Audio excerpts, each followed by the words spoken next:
zer azpimarratu beharko banu, esango nuke, nahiko eran multidisciplinarea, gogoetarako prozesu sakon bat emateko aukera ematen duguna. Ni zuzenbideen mundutik nator, eta orduan, aukera eman duzta soziolinguistika, sozioekonomia eta mundu hori ezagutzeko, eta euskera beste arlo eta ikuspegi batzutatik ikusteko.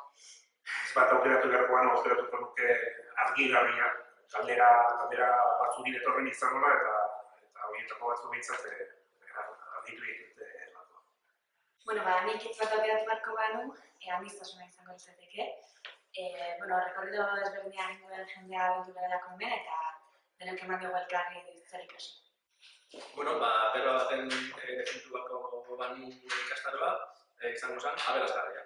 Azkenean, arlo ezberdinetan lan egiten duen jendea egon gara, eta batetik eta bestetik asko hasi dugu, arkitektoak, soziologoak, zuzenbidean dabilen jendea, hizkuntzalariak, eta beraz oso aberasgarria izan da. Igual, zerbait ezberdin ezatetik, aurra behire oain arte urratu ez ditugun bideoek urratzeko aukerak ikusten dut.